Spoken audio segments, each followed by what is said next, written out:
Hola, ¿cómo les va? Buenas noches, bienvenidos a Entre Líneas. Hoy vamos a tener un programa con varios temas. Vamos a estar hablando de la situación del CESIS, que finalmente regularizó su esquema de conducción después de la salida abrupta de Armando Becerra, del expresidente, que tras sus declaraciones sobre el empleo LGBT, en particular sobre las lesbianas, había tenido una crisis la institución. De hecho había llegado y alcanzado la institución. Becerra terminó presentando la renuncia unos días después, y quedó allí la duda de quién iba a hacerse cargo de la conducción del centro empresario. Finalmente el vicepresidente primero, que era el del sector industria, Pablo Basqueto, asumió ese rol el martes de esta semana a la noche. Va a estar aquí Pablo Basqueto hablando del momento actual de la economía, va a hablar también de la conducción del CESIS, qué pretende para esa institución y qué futuro le ve a la economía nacional, especialmente en estos momentos en donde hay un clima muy tenso en el país por las reformas impulsadas desde el gobierno nacional, que tiene epicentro en el Congreso de la Nación.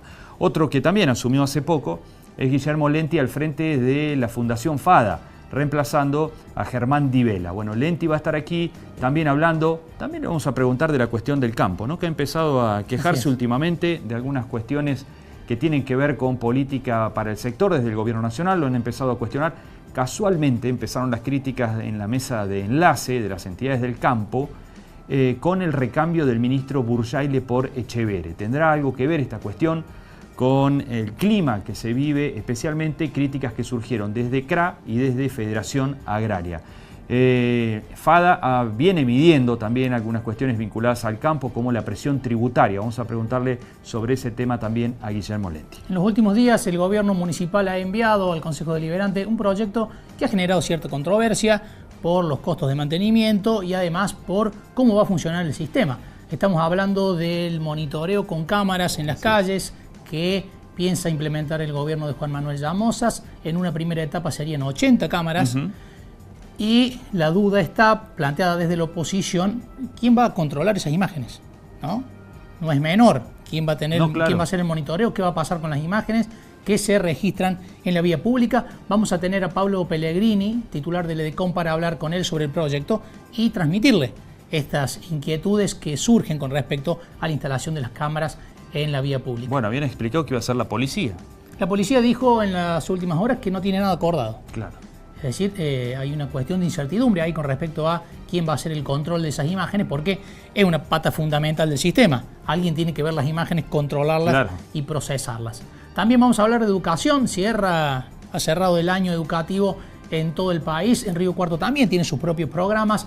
Vamos a hablar con Mercedes Novaira, subsecretaria de Educación de la Municipalidad. Vamos a hacer un balance de cómo cierra el año en esta área. Vamos a los auspicios y ya tenemos aquí a nuestro primer invitado.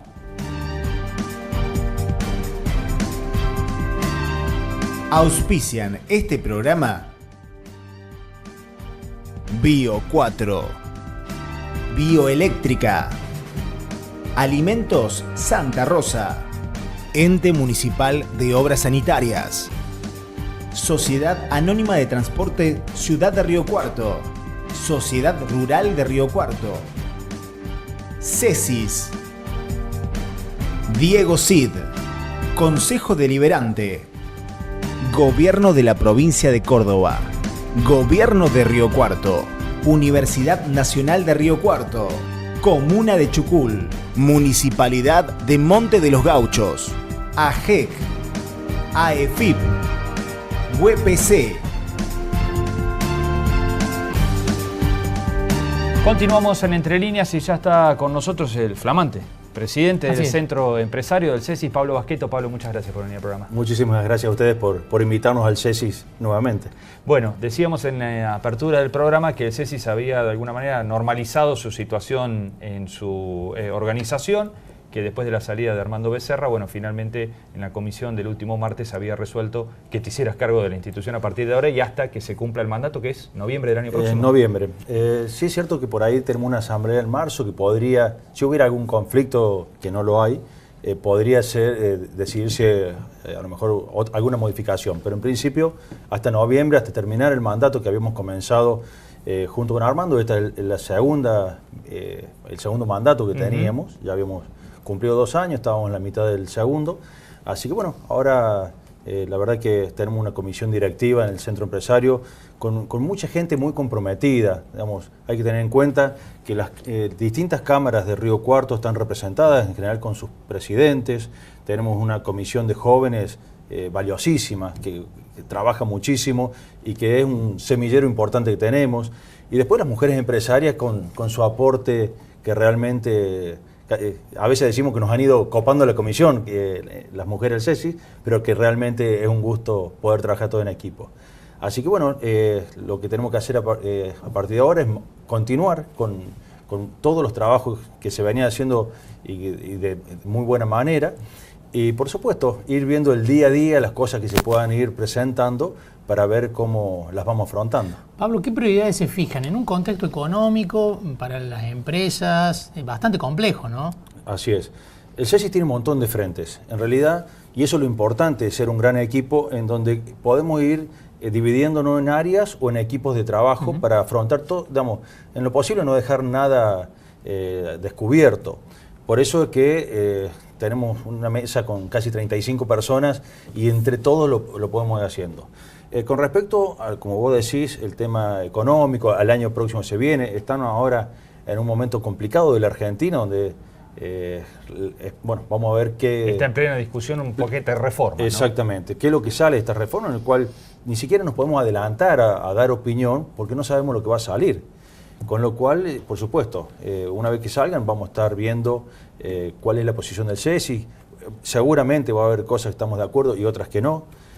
Así que, bueno, estamos a la expectativa en este momento de qué es lo que sucede. De todos modos, no es un momento fácil, digamos, para agarrar la conducción del CESIS en este contexto. No es fácil, pero nunca ha sido fácil en la Argentina. Los empresarios, podemos decir que hace de muchísimos años que la Argentina, a ver, hay un montón de factores. Ser uno de los países con más inflación del mundo en los últimos 50 años no ha sido fácil nunca para nadie. Por eso es que es importante pertenecer a este tipo de instituciones, trabajar en equipo y que, bueno, poder escuchar a todas las bases y entre todos tratar de trabajar de la mejor manera. En las últimas horas surgió un dato importante que es en Río Cuarto hay cierta reactivación del mercado laboral, ¿no? Hay 5.000 empleos más generados en el último año. ¿Esto se evidencia una recuperación también en el sector comercial, en el industrial?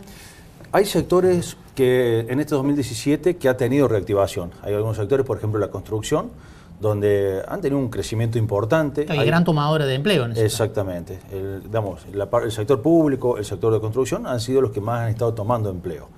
Estos son datos importantes, pero no alcanza. Seguimos casi con un 10% de desocupación ahí cerquita, con lo cual hay que seguir trabajando. Pero también hay sectores que han estado, casi que te podría decir, equilibrados, sin crecimiento, por ejemplo el sector de la alimentación, y hay algunos otros que han estado en pérdida inclusive, con lo cual no deja de ser preocupante. Por ejemplo el sector de la madera, que ha sido un año no fácil, así que... Es decir, no ha sido un año parejo. Para nada, no, para nada. Es muy variable de acuerdo al sector.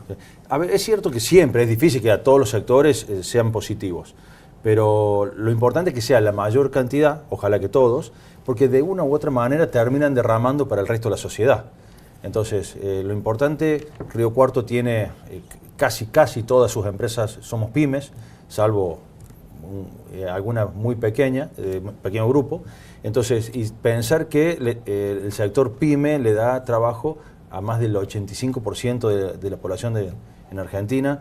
Bueno, lo que esperamos inclusive con estas medidas es que se dé algún fortalecimiento a las empresas del sector. ¿Por qué es tan difícil, cómo lo ven desde el lado de empresario, resolver el tema del empleo en negro? ¿Qué es lo que ocurre ahí? Sí. ¿Por qué tenemos, es la otra contracara del sector, del mercado laboral, ¿no? Realmente.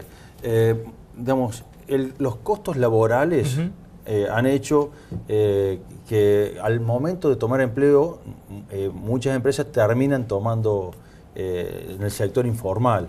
Entonces, por eso es tan importante que se acomoden las leyes. No solo eso, sino imagínate también cuando tomas un empleado, que muchas veces son 5 minutos tomar la decisión de tomar una persona, pero al momento, por el motivo que fuera, muchas veces las empresas tienen problemas, o puede tener problema económico o coyuntural en determinado momento, con el cual tenés que sacar a algún empleado y es un momento complicado. Y los costos que significa para esa empresa. Con lo cual, por eso es que si no hay leyes adecuadas, resulta difícil tomar nuevos empleados. Entonces, ¿es necesario que haya modificaciones en la legislación referida a lo laboral? La legislación que tenemos es muy vieja. Son legislaciones que se tienen que ir ayornando los tiempos. Yo creo que quedarnos con leyes que a lo mejor tienen 40, 50 años tampoco es bueno, porque el mundo va cambiando, las empresas y los trabajadores van cambiando. Entonces es muy importante, pero tratando de, por supuesto, con un justo equilibrio para el empresario y para el trabajador. No hay que irse, muchas veces en Argentina vamos de un extremo al otro. Tenemos que empezar a trabajar en el consenso, en la discusión de ideas, y que en general que sea un equilibrio y que nadie salga perdiendo. ¿Hay también una cuestión cultural en el empleo negro? Yo creo que sí. Me parece que... Más allá de los costos, más allá de la cuestión económica en sí. Sí, pero yo creo que si al empresario vos le das reglas claras y que se puedan cumplir, nadie quiere tener un empleador negro. Yo creo que los riesgos son muchísimo más elevados a tener un empleado en forma formal. Entonces, si las condiciones están dadas, sería una locura tener un empleador negro, por montones de circunstancias. Desde la problemática que puede tener ante, no sé, un accidente, por ejemplo, que tengas empleado, al momento de finalizar la relación laboral. Hay montones de circunstancias, con lo cual tener un empleado negro es una locura. Entonces, teniendo las condiciones, no debería existir. ¿Las dos grandes limitantes de la economía siguen siendo la inflación y la alta presión fiscal? La inflación, sí, es muy importante. A ver, tengamos en cuenta hoy las LEVAC están alrededor de casi el 30%. Entonces, al momento de tener que invertir un empresario, por supuesto que son cosas que se tienen en cuenta. A ver, sin hacer nada estoy teniendo en muchos casos más rentabilidad que poniendo en riesgo mi capital, mi trabajo, el esfuerzo, tomar empleados. Entonces, por supuesto que eso es un factor determinante. Hay muchas cosas que a veces nos preocupa. El tema del endeudamiento que está teniendo el gobierno hace que la presión fiscal haya ido en crecimiento cada vez más. Entonces, el sector privado, el sector productivo, es cada vez más chico y con un gobierno que es deficiente. La balanza comercial exterior este 2017 ha sido muy negativa, arriba de 6.000 millones de dólares. El endeudamiento que el gobierno nacional está teniendo con el exterior, tarde o temprano lo vamos a pagar. Entonces, por supuesto que nos preocupa porque en el mediano o largo plazo Argentina ya conoce mucho de este tipo de historias. Ojalá que nos equivoquemos, ojalá que haya herramientas o nuevas salidas para este tipo de condiciones, pero bueno, por ahora no deja de preocuparnos. ¿Hay algún consenso de que está más lerdo, se ha complicado mucho más el gobierno de lo que pensaban en un comienzo cuando arrancó en materia económica? Se pensaba que era un gobierno que a lo mejor en lo económico iba a andar mejor que en lo político y a esta altura parece que fue al revés, ¿no? Yo creo que también hicieron algunas lecturas erróneas. Por ejemplo, pensar que por asumir un gobierno diferente las inversiones extranjeras iban a llovernos, en el mundo no pasa así. Si vos no le das condiciones, pero que también te dice las mismas condiciones para los que estamos trabajando acá adentro. Si no hay condiciones, si no hay seguridad, en muchos sentidos, los empresarios del resto del mundo no van a venir a invertir en un país con la problemática que nosotros estamos acostumbrados por el día a día a afrontar. El mundo en general es mucho más estable, más tranquilo, y por supuesto que les gusta ganar plata, como cualquiera, pero dentro de ciertas condiciones. Así que por algún lado algunos caminos lo han ido errando, tomando decisiones después teniendo que volverse. Sí. Hay otras cosas por ahí que están manejando, por ejemplo, mandando algunas leyes nuevas en forma demasiado apresurada, que a lo mejor deberían buscar un consenso, la discusión, tratar de que entre toda la Cámara de Diputados, senadores, vayan haciendo leyes más consensuadas, quizás no tan impuestas. Son algunas de las cosas que a lo mejor el gobierno debería ir modificando. Pablo, muchísimas gracias por haber venido y suerte en la gestión. Muchísimas gracias y bueno, sobre todo expresar que el CESIS es una institución de toda la gente de Río Cuarto, de todos los empresarios, de comercio, industria y servicios. Entonces, las puertas están abiertas, queremos un CESIS que sea de Río Cuarto y para todos. Gracias, muy amable. Nos vamos a la pausa, enseguida continuamos aquí en Entre Líneas.